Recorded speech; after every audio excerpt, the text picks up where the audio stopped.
गांव के किनारे एक छोटा सा घर था, जहां नटखट शेर पीकू अपने माता पिता के साथ रहता था। पीकू की शरारतों से पूरा गांव परेशान रहता था। वह दिन भर बच्चों के साथ खेलता, पेड़ों पर चढ़ता और मस्ती करता।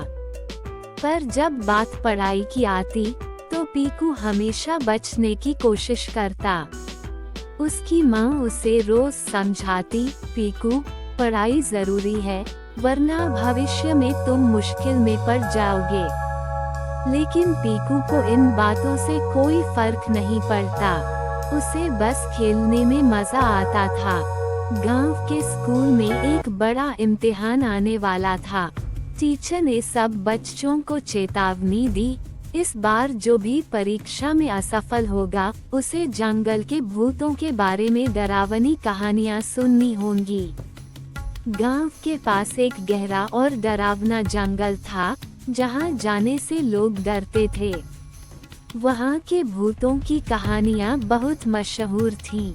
लोग कहते थे कि जो भी जंगल में गया, वो वापस नहीं लौटा।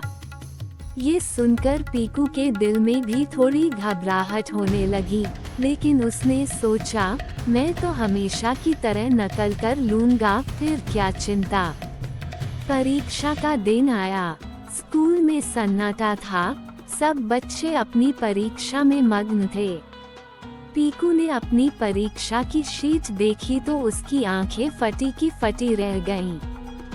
सारे सवाल उसे किसी पहेली की तरह लग रहे थे। उसके पसीने छूटने लगे। उसने इधर उधर देखा, लेकिन कोई मौका नहीं मिला नकल करने का। टीचर की नजरें लगातार उस पर थीं। तभी अचानक खिड़की से एक ठंडी हवा का झोंका आया और हल्की सी सरसराहट होने लगी।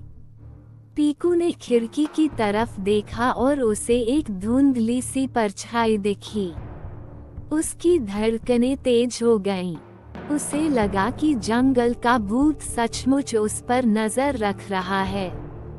पीकू को लगा कि अगर वह नकल करने की कोशिश करेगा, तो भूत उसे पकड़ लेगा।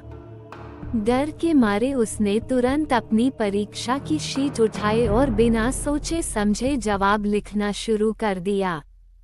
वह जितना याद कर सकता था, उसने उतना लिखा। उसे समझ नहीं आया कि वह क्या लिख रहा है, लेकिन वह लगातार लिखता चला गया, मानो उसके हाथ खुद ब खुद चल रहे हों। उसकी दिल की धड़कन तेज थी और डर उसके चेहरे पर साफ दिख रहा था। परीक्षा खत्म होने के बाद पीकू घर आया, लेकिन उसका मन बेचैन था। उसे लग रहा था कि वह परीक्षा में असफल हो जाएगा और फिर उसे भूतों की डरावनी कहानियां सुननी पड़ेंगी। कुछ दिनों बाद रिजल्ट आया। पीकू का दिल धड़क रहा था। जब टीचर ने उसका नाम पुकारा, तो वह धीरे धीरे आगे बढ़ा। पर जैसे ही उसने अपना रिजल्ट देखा, उसकी आंखें फटी रह गईं। उसने परीक्षा पास कर ली थी, और वो भी अच्छे नंबरों से। उसे अपनी आंखों पर विश्वास नहीं हो रहा था।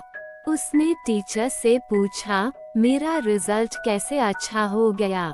टीचर हंसते हुए बोली, पीकू, जब तुम डर के मारे नकल करना भूल गए, तब तुमने अपनी असली मेहनत की। जो कुछ भी तुमने पहले सीखा था, वह अचानक तुम्हारे दिमाग में आ गया। यही तुम्हारी मेहनत का फल है। उस दिन के बाद पीकू ने ठान लिया कि अब वह कभी नकल नहीं करेगा और ईमानदारी से पढ़ाई करेगा। उसने समझ लिया था कि मेहनत का कोई विकल्प नहीं होता, और डर कभी कभी हमें सही राह दिखाने का काम भी करता है। अब पीकू न सिर्फ पढ़ाई में, बल्कि अपनी हर शरारत में भी जिम्मेदारी निभाने लगा। और गांव में सब उसे प्यार करने लगे, क्योंकि वह अब पहले से कहीं ज्यादा समझदार हो गया था।